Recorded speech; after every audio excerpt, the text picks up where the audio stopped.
Hi guys, welcome to another video back on the channel. Here we are back. This time we are reviewing the Livemixer X870 Wi-Fi motherboard from Asrock. This has been imported from, I believe, America. Could be wrong with that, but I did get it on Amazon. I've not been able to get it anywhere else really in the UK. Let's have a look at it. So, I've already had a sneaking glance at it. Oh. Does that to me, of course. These are your Wi-Fi antennas. This motherboard does have 25 USB ports, it says. That's why it's advertised at. So, it is a very, very nice looking board with 4 M.2s. Oh. Put that over there. But yeah, 4 M.2s. It's got Gen 5, Gen 4, Gen 4. I believe Gen 4, Gen 4s. But it does disable the PCIe lanes when you have them.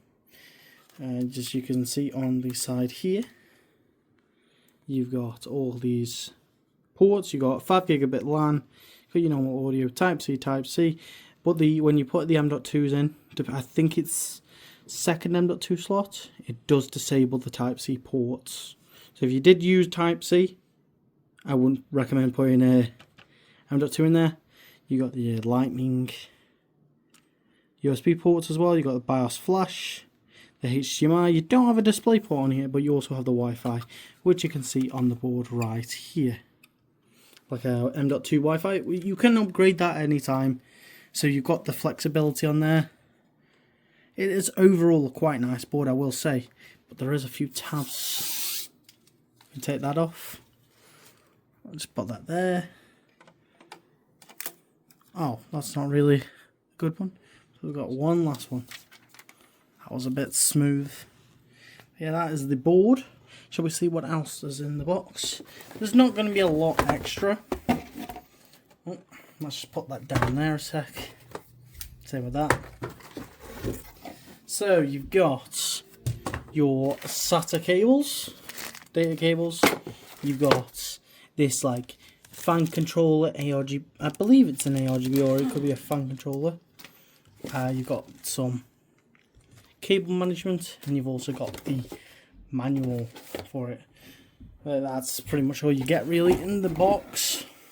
But that is the motherboard. So, if you guys want to see more content on me reviewing it, because I'm going to be putting this possibly into my test bench, replacing the B650 one, just so then I got more ports to use on the M.2s for testing. I've also going to be able to have 9000 series and over when we go into probably Z6 chips. I do have a spare kit of DDR5, shocking, in especially this crisis that we're in, but yeah. So I'm going to leave this video here. Hope you guys enjoyed this video of me just unboxing it. And if you want to see more tech content, unboxings, me building it into the test bench just to show you, we're more than welcome to see that. But hope you guys enjoyed it anyway. Adios.